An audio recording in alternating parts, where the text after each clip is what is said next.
Hello and welcome to Aaron's Game Room. I'm Aaron as always. And until I have a different idea, I guess I'm going to keep running through these classic game spin-offs. Today I'm going to talk about one of my favorites and I think a really good example of improving a classic game through one of these new iterations. Battleship card game. So just like the regular game, the Battleship card game is just a two-player game. You'll give each player a couple of reference cards, these battle cards, and a deck of these coordinate cards. To start the game, you'll shuffle up your deck of coordinate cards and deal them out in front of each player in this little grid pattern.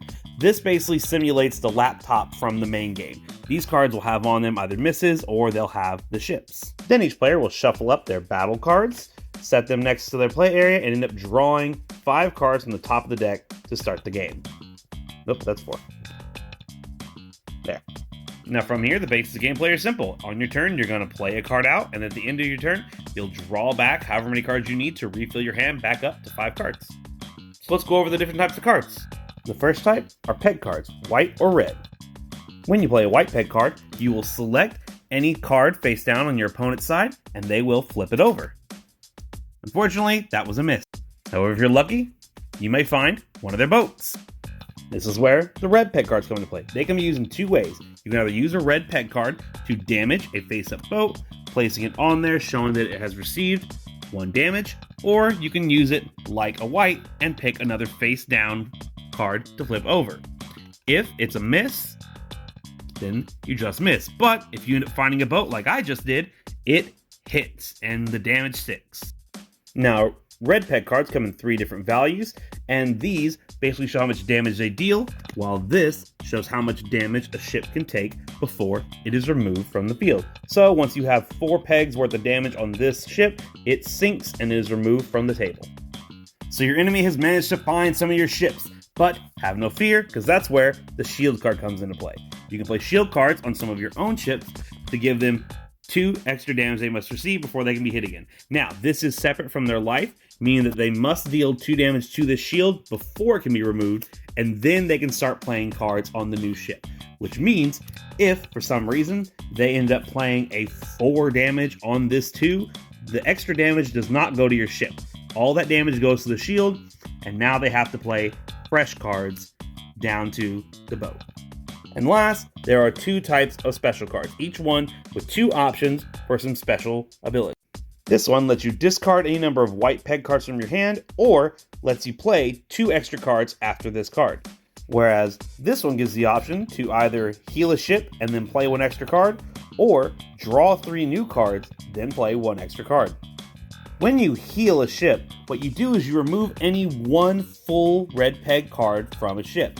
Meaning, you can heal just this 1 off of this, or you could heal this full 2. It's not a damage, it's a damage card that you're healing from one of your ships. This may already seem like they took the classic simple battleship and added some cool strategy and stuff to it, but we're still not even done yet.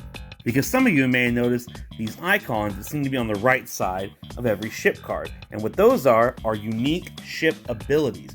Every time one of your ships is officially turned face up, you have this power activated until that ship is removed from the field. Each one has a different one. The submarine can only be hit by white peg cards, meaning you cannot damage it with a normal red peg. You have to hit it with the white pegs. So 3 white pegs in order to sink the submarine. The cruiser ship makes it where all of your white pegs now deal damage. So anytime you play a white peg card, whether you're just shooting to see if you find something, or you can hit them directly with ships, and now that counts as 1 damage. I do want to note though that power does not last once the ship is destroyed. As soon as your, destroyer, not cruiser, is destroyed itself, you end up having to remove all the white pegs you've damaged other ships with. Sorry. Then there's your battleship. Your battleship makes it where all of your red peg cards do 1 extra damage. So now 4 is 5, 2 is 3, and 1 is 2. Basic math. And we've got the little PT boat here, the small one that only takes 2.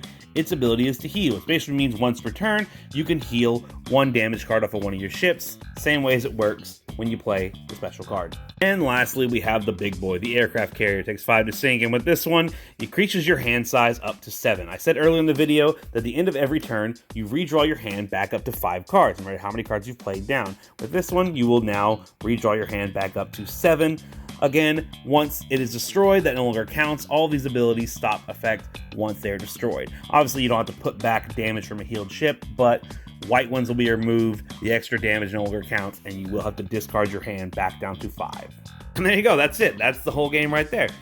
And like I said, to me personally, I freaking love it. I think it's everything I used to love about Battleship, just better. This is, adults Battleship. And not to say a kid can't play it, because while, it is a lot more strategy, than just the guessing game of the old game of, how about A7? No? What about B4? No.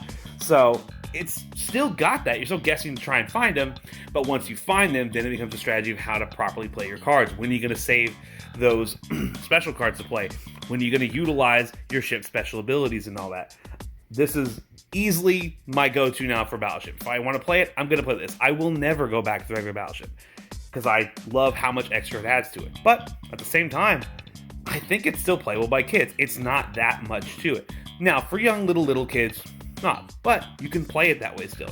You can use these cards and just leave out all the specialty stuff, and it's still the classic game. You're just trying to find them and then play your red cards on them. Super simple. Anyone can play that version. And then when you figure out that, you play this one. My opinion, the better version. This is my third video now of one of these spin-off games, and, well, not the one I talked about, a bunch of them, but in-depth video. Clue one, as you saw, kind of unimpressed on that one. I thought it would have been a better version, but they kind of flubbed up a few things. But what Connect 4, man, easily better than the original to me. And Battleship, right there with it. A couple times where I definitely think they managed to improve the feel of the old game while still feeling and giving you the experience of the old game. There's obviously no question here. The Battleship card game, it's bearing approved.